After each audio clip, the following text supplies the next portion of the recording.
What's poppin'? It's your boy Chove. We are back with another Crystal of Atlan banger. And as you can tell, I'm doing one of my recorded Temple of Fate Elite sessions. I'm just gonna say this. I did this one on stream. I had an excellent stream. Actually, I had a few excellent streams. This is one from a few days ago. Yesterday was a wild stream. We got like, I don't know, about 7-8 Temple of Fate runs done Elite. We were able to get everybody their monikers. So just the overall great experience. It's been it's been cool ever since I joined this Sentinels fleet. We've been kind of able to join up and get some things done. But I want to go over what you're looking for in these runs, what it is that you want to focus on so that you can get your runs done. I do believe that, players of lower power can get this done, but you just got to focus on the right things and clear what you need to clear and avoid some things. So the first thing is we're going to DPS the boss here. You can pretty much burst him down at the beginning after you avoid his little grab launch, and then he's going to put himself in the state of, to where he takes no damage, but you have to destroy the 4 canisters on the end. This is a pretty easy phase right here. Once you've destroyed all 4 canisters, he's then in a broken state, and then that's where you're gonna focus on dealing your burst damage. Now, I'm gonna say this, like, most people that do this fight, the problem that they're having is that once he awakens like he is now, he's gonna do the spin move. Okay, you want to avoid this move because it poisons you. Okay, that move poisons you, and he's also dropping 2 things of poison on your teammates or yourself, and then you have to destroy the canisters to clear. Now, at this stage, I think the biggest mistake people make is they're not focusing, looking for the canisters and making sure that the canisters are cleared. Just because you're the person that has the poison on you, it doesn't mean, you're not the person that has a poison on you. It doesn't mean that you are not responsible for making sure that the canisters are clear. You can still clear the canisters like I am here, right? And then you can cleanse the poison off your teammate and then continue to clear the floors. I repeat, clear the floors. There's some things in this fight that make this fight super duper harder than it's supposed to be. And one of the things is not clearing the canisters, and then he gets his charges. Once he has charges, the fight literally becomes so much harder than it has to be, and he never has to have any charges at all. He doesn't need any charges at all. You can clear this entire fight without him having charges, which means that you can clear this fight on easy mode, but you got to focus the canisters. And then the second thing is you not clearing the poison when you have the immunity. So right now I'm poisoned, so I'm focused on clearing the canister. I didn't clear the canister right there. My teammate did, but I was able to walk to him to make sure that I have immunity. Just things like that. Super duper duper duper important. And the reason why I say the focus is wrong is because right now he's in a broken state, right? This is the opportunity you have to get your big damage off. He's losing 200-300 stacks of health. You know what I'm saying? When he's outside of this phase, you have no reason to focus damage on the boss at this point. This is the point to where you want to make sure your floors are cleared, your canisters are cleared, and then in between that, you can damage the boss. You want to avoid poison, right? You want to avoid the puddles on the ground. You want to dodge his little spin arm move. And if he's poisoning you, then you want to hyper focus the canisters, just like he is now. He's focusing me, right? One of the keys is stay away from your teammates, right? Sometimes he'll do this wave move that you just don't end up seeing, and then he kills you. That's just unfortunate, right? But it happens. There's going to be some things in this game to where, you're going to get killed. And that's fine. Use your teammates to clear, right? Just like there. You see how my teammate cleansed me? It's fine. unfortunate things are allowed to happen. That's why you have literally 15, 25 reses like during this boss. It's not about being flawless. It's just about doing the mechanics to the fight to where the fight ends up being easier. That's all it is.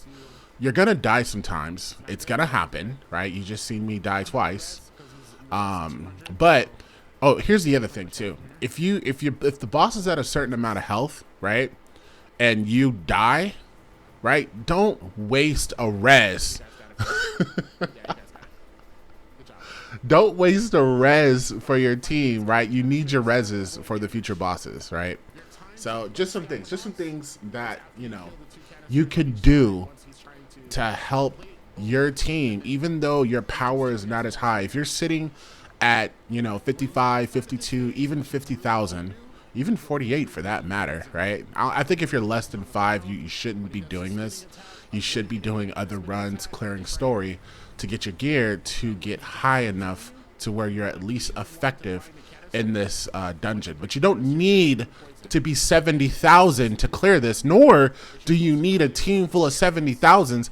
I'm telling you, one of the most annoying things that I've ever experienced in a game is somebody who is 55,000 asking for 70,000 people to help clear. They're not asking to be carried, right? They literally put the stipulations to join the party, and they don't even meet their own stipulations.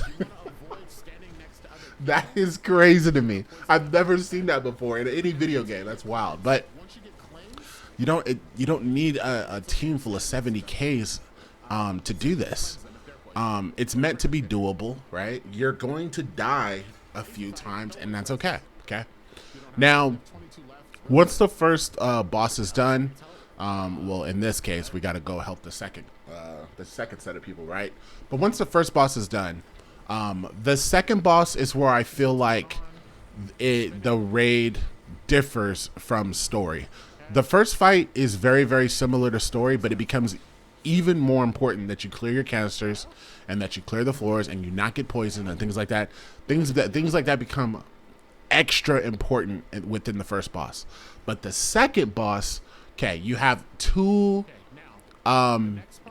literally two separate teams, actually 3 separate teams, that is going to be needed to clear the second boss.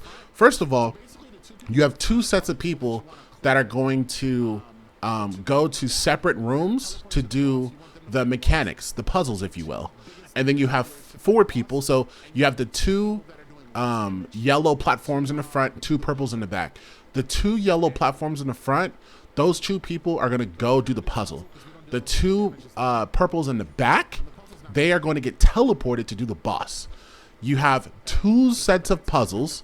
So you got 2 people doing 2 puzzles, and then you have 4 people that are doing the boss. Your highest DPS people on the team you want on the boss, and the other 4 people you want doing the puzzle, because it doesn't require a high amount of damage to complete the puzzle. Now the first puzzle is very simple.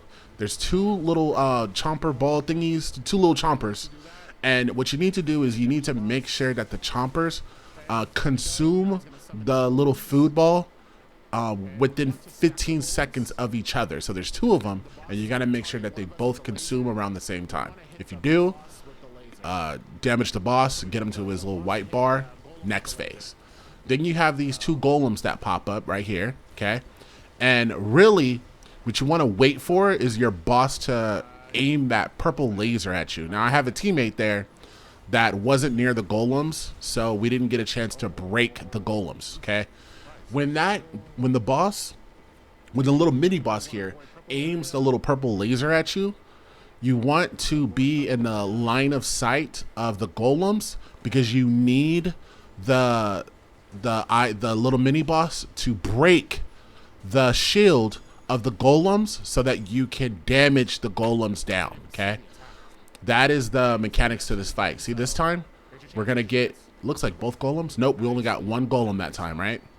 So now that golem's broken, we can actually burst down that golem, get him killed. And then we literally have to wait for the mini boss to aim at us again, okay? Now, we literally have to wait for the mini boss to aim at us again, to break the second golem so that we're able to burst them down. Now, unfortunately, I'm never being targeted. It's my teammate that's being targeted. So you really need to know the mechanics of these fight. You can't depend on somebody, because if you're somebody that doesn't know that you need to break the golem and you're just running around, you're never going to get it cleared. You're going to end up getting your teammates killed. It's really important that you understand the mechanics of this fight. Okay? So once you defeat both golems, get the mini boss down again, there's a third phase to this mini game, right? And the third phase is, instead of 2 chompers, there's 4 chompers. And you have to set up all 4 chompers, right, to where once the first chomper consumes the food, you got to make sure the other 3 consume theirs within 15 seconds. If you don't, it's a wipe for the 2 people. And wiping here is not a good thing, because your team needs their lives, right? So as you see, I'm setting up both chompers to where it's like, okay, I'm ready. And then I'm ready to hit my chompers in. And then once he hits his in, I hit my 2 in, he hits his last one in. And that's pretty much how you make sure that you get all 4 within 15 seconds. So you kind of got to set it up and then avoid his damage while you're doing it. And me, as you can see, I'm waiting for him to set his up. And then once I see that his are set up, I'm just like, all right, it's time to go. I hit my 2 in, and then I make sure that his are hidden as well. And then bingo. Once you are done with the mini boss here, that's it. You have done your part for this second boss fight. Now, the second boss fight is really, really weird, right? Because the one thing that is, the one thing that I disagree with greatly is that once you have completed your part of the mini boss or mini puzzle, it doesn't teleport you in to help with the fight. Crystal of Atlan, why? Like, what are we doing? Like, what do you mean? How do you have 4 people sitting on the sideline and watching the other 4 people do the fight? I find that to be very weird, but you know, it is what it is. This fight, this entire dungeon is a fantastic dungeon overall, but I find that part to be very weird. Now, I've already explained this one in the story video, but this fight is essentially the storm video. Just some key differences.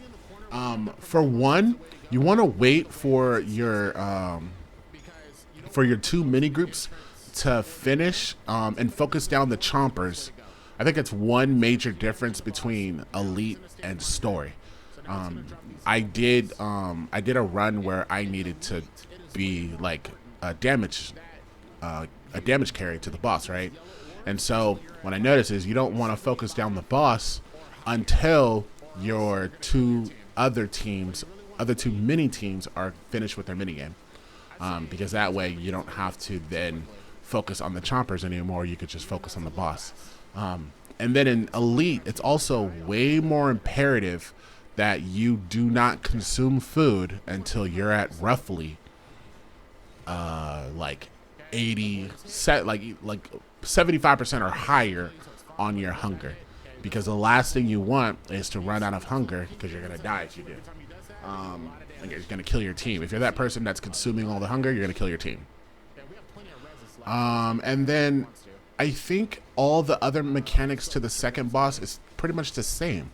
You want to avoid damage after he does his little move that does the lasers on each of the parties or each of your teammates.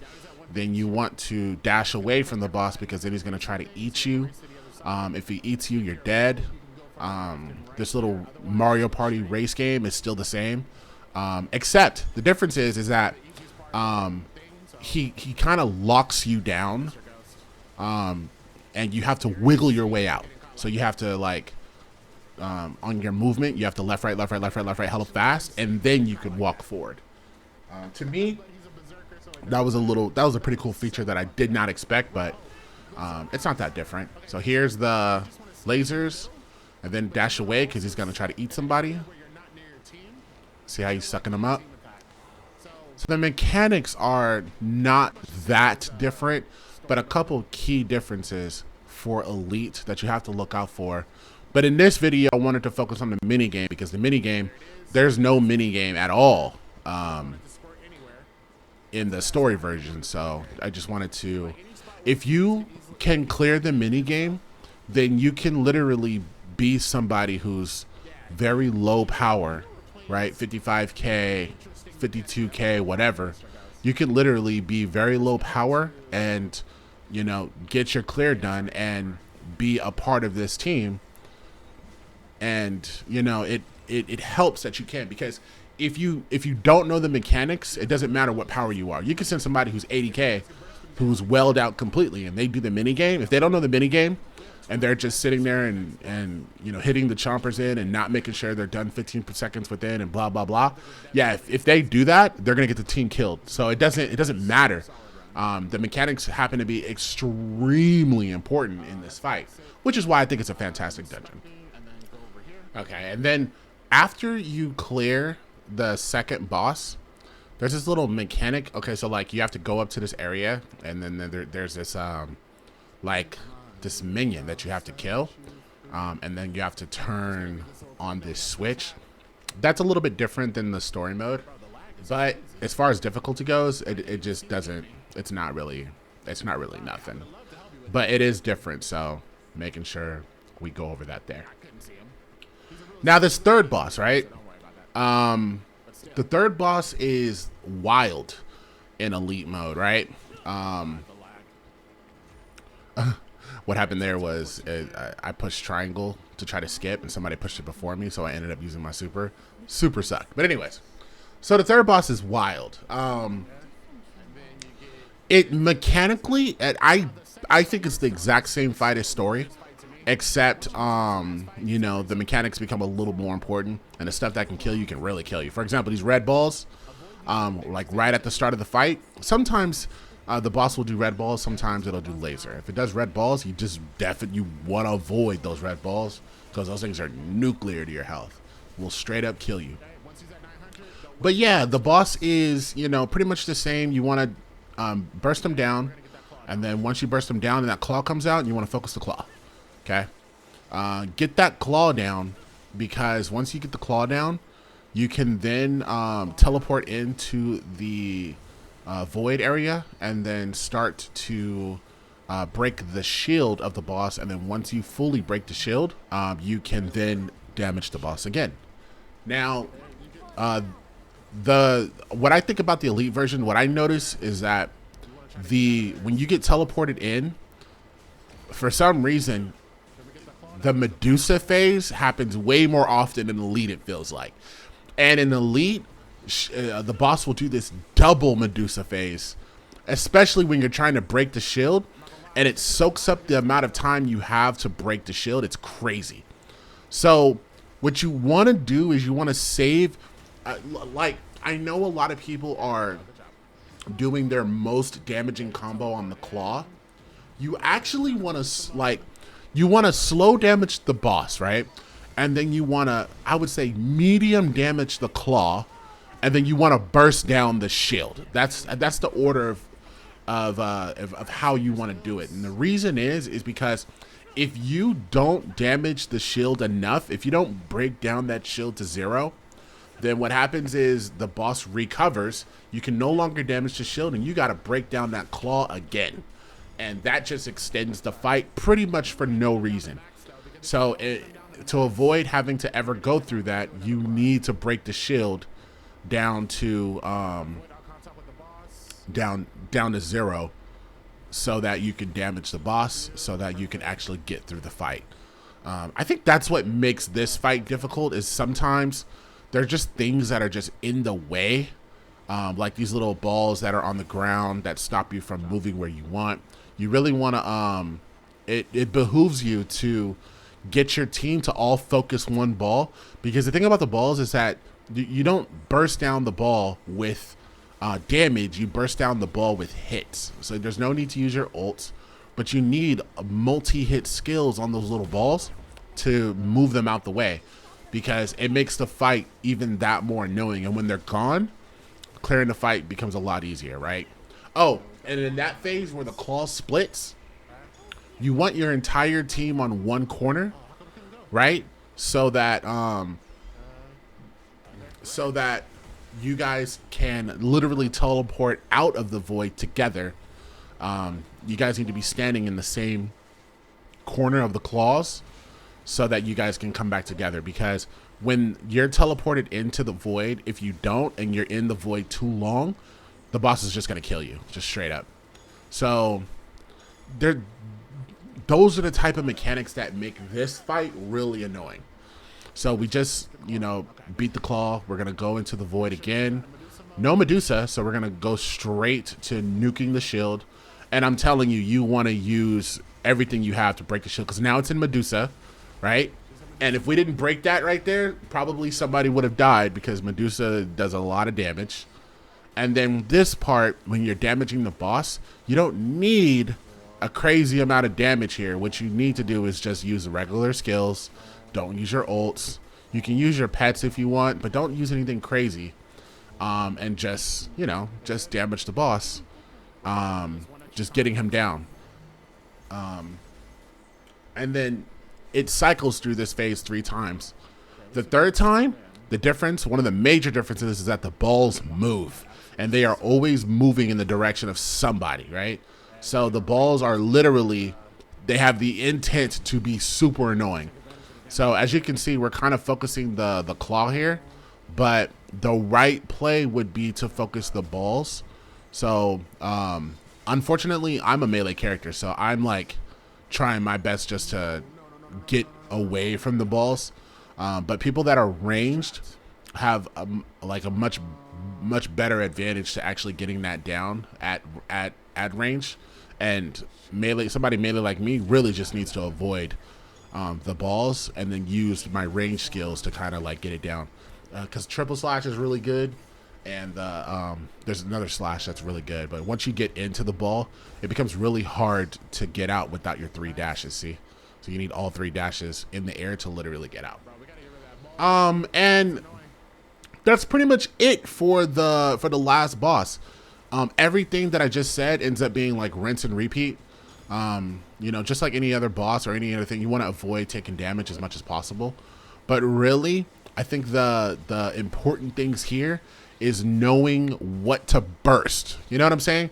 Because our characters tend to have these, you know, combos, and the really big burst combos, I'm talking about ults, pets, things that stack with chariot damage, things that stack with your cavalier damage, all those things, you want to use those to break the shield, not the claw, because the claw is going to go down eventually. The claw does not regen health. The only thing that regens, or I shouldn't say regen, but revives or whatever, is the shield. If you do not break the shield within a certain amount of time, then you can't damage the shield no more, and then it revives the claw, and you have to kill that claw again. Do you see what I'm saying? So that becomes really important. And if you consider all these things, and you're doing all these things, then you're doing your part. Now, if you have somebody on your team, first of all, if you're doing Temple of Fate Elite, you're gonna have some teammates that are dealing major damage. You will have a couple 65, 70, 75 Ks that, you know, are doing big damage. And, you know, that's good. See, right here, we did not get the boss down, because I believe on the second run, we wasn't able to finish it. So we're literally having to cycle through the claw and shield phase one extra time, so in order for us to kill this boss. And as you can see, you know, we're running low on reses, we're running low on everything. So this is truly an exhausting fight. It's meant to not be for the faint of heart. You know what I mean? Because you got to be sharp. You have to, you know, you got to stay alive, and you got to burst through that shield. You got to kill that claw, and then you have to get that boss down. Again, if you're not able to do it. Now, one thing that it shows is that it's doable. This party right here didn't have like an amazing amount of crazy damage, right? We have nobody that's 80,000, you know, 75,000 on this team. This team is filled with 65 Ks, now a consistent 65 Ks and above, to literally get this done. And, you know, it's sometimes you're not going to have the amount of damage that you need to necessarily, you know, get it down at the speed that you need to get it down. But you could still, you know, if you know the mechanics, you can still cycle through the phases. You know, we just teleported in again. We have to break the shield again. I just teleported out by accident. So we're breaking that shield again. I'm using all my stuff. And I believe I just died there because he had this stupid ass move where he's just like, okay. But I revived right away because I know how important it is to break the shield. Gotta break the shield. Boom. Shield's dead. I'm teleporting to, or you don't have to teleport to the boss. You just get the boss down. Temple of Fate complete, just like that. Hopefully the goal of this video is, you know, I want to get people more excited, get people more motivated to, you know, increase their power, get to the point to where you're clearing dungeons like these. I mean, this is the type of stuff we've been asking for just in video games as a whole. We've been asking for harder content. We've been asking for mechanics that, you know, are crazy and such. See, like, everybody literally is like, you know, 1 billion, 2 billion, 3 billion. Like, everybody's like, you know, roughly around the same damage. But yeah, hopefully you guys enjoyed the video. Y'all know what it is. Yeah, if this helps you at all, give it a like and subscribe. You know what I'm saying? Show some love. And then let me know if there's anything else you want me to go over, of course. And then, you know, any other fights, any other content. I'm about to come out with my 65K video soon, so, because I'm at 64 right now. Best believe I am going to talk about that grind from 6,000 to 60,000 to 65. It is a hard, treacherous grind. It absolutely sucks. I feel sorry for anybody that had to do it. And if you quit this game because of that grind, I do not blame you. Holy crap, but I'm almost done. So I'm going to talk about it in that video. Anyways, thank you for watching. Everybody, have a good day, good night, peace. Thank you for watching. If you enjoyed the video, please hit the like and subscribe. Head over to Twitch, follow Chovio6, where I do stream 3 or 4 times a week. See you there.